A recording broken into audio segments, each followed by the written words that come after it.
हमारी संस्कृति, हमारे संस्कार सदा रहें हमारे साथ। सब्सक्राइब करें तिलक।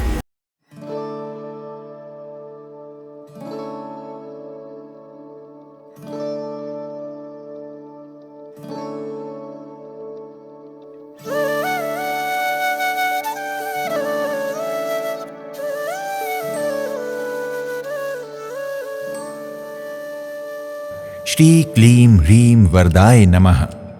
भगवान शिव की अर्धांगिनी पार्वती, उमा, गौरी इत्यादि अनेक नामों से जानी जाती हैं। हिंदू शास्त्रों के अनुसार देवी पार्वती शक्ति, पोषण, मातृत्व, प्रेम तथा सौंदर्य की देवी हैं। उन्हें ब्रह्मांड के निर्माण की मूलभूत शक्ति माना जाता है, जिसके कारण उन्हें आदि शक्ति भी कहा जाता है।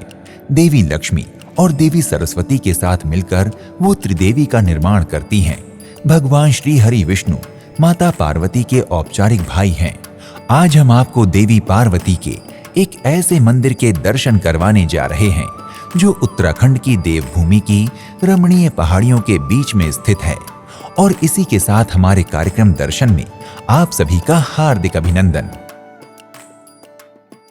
ये मंदिर आदिगुरु शंकराचार्य जी द्वारा बनाया गया है 7वीं सदी में।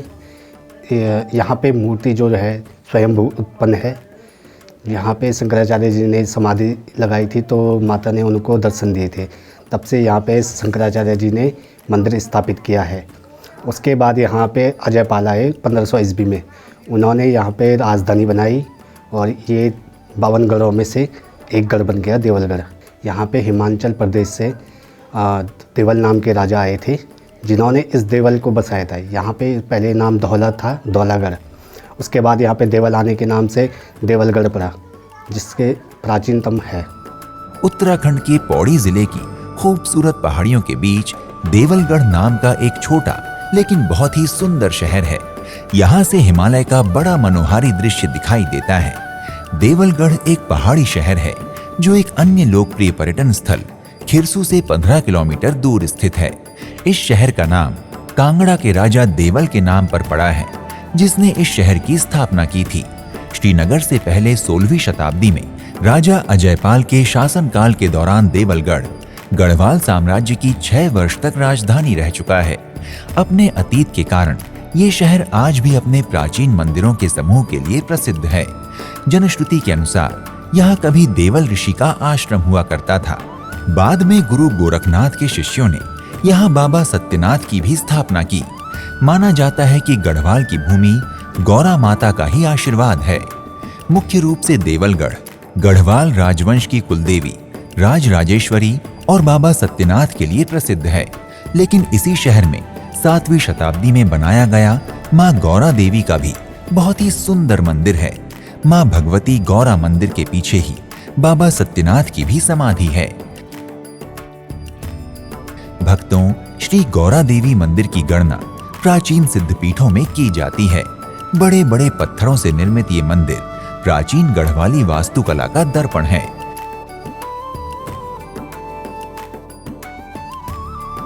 गौरा देवी का ये मंदिर शक्ति स्वरूपा माता पार्वती को समर्पित है। ये भव्य मंदिर हिंदू धर्म की ऐतिहासिक और सांस्कृतिक धरोहर है। स्थानीय लोगों के अनुसार इस मंदिर का निर्माण केदारनाथ और बद्रीनाथ से भी पहले हो गया था। ये भी मान्यता है कि पूज्य गौरा देवी मंदिर का निर्माण धन के देवता कुबेर ने स्वयं माता पार्वती के आशीर्वाद से करवाया था। लेकिन इतिहासकारों के अनुसार ये मंदिर 7वीं शताब्दी में बनवाया गया था। चूंकि राजराजेश्वरी देवी गढ़वाल के राजवंश की कुलदेवी थीं, तो उनकी पूजा देवलगढ़ स्थित राजमहल के पूजा गृह में ही होती थी। इसलिए जनता के लिए एक और मंदिर की आवश्यकता महसूस करते हुए गौरा देवी मंदिर का निर्माण करवाया गया। गौरा देवी मंदिर में माता के चल और अचल 2 विग्रह उपस्थित हैं। अचल विग्रह स्थायी रूप से अपने आसन पर विराजमान रहता है, लेकिन चल विग्रह को भक्तगण बैसाखी के दिन गर्भगृह से संपूर्ण श्रृंगार के साथ बाहर लेकर आते हैं।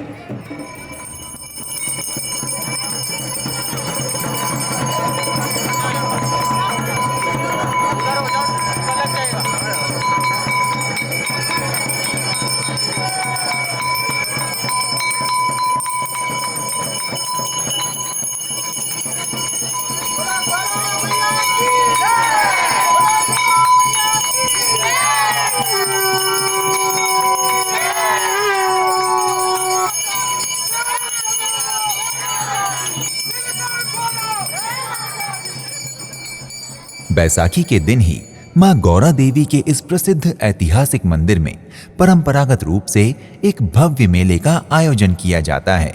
श्रद्धालुओं का विश्वास है कि बैसाखी के पावन पर्व पर मां गौरा देवी रीति के अनुसार 4 महीने अपने पिता हिमावन और माता मैना देवी के पास मायके में रहने के बाद अपने ससुराल देवलगढ़ वापस आती हैं।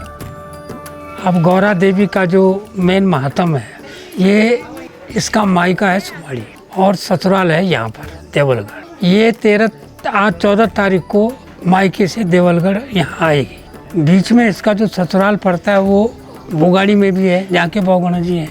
तो जैसे लड़की को विदा किया जाता है वैसे ही सुमाड़ी वाले इसको लड़की के हिसाब से विदा करके यहाँ ले जाते हैं और यहाँ इसको झूले में झुलाया जाता है, 7 झूले। अब वो 7 झूले चाहे वो लड़की के 7 फेरे हों या जो भी हो, 7 झूले झुला के ये देवी अंदर चली जाती। ये देवी तभी उठती है जब सुमाड़ी वाले आते हैं, बाकी इसको कोई नहीं उठा सकता। मां भगवती गौरा के परिसर में ही माता के लिए झूला झूलने का स्थान भी बना हुआ है। 13 अप्रैल को रात्रि जागरण किया जाता है और 14 अप्रैल को मां भगवती गर्भगृह से बाहर आकर हिंडोला खेलती हैं।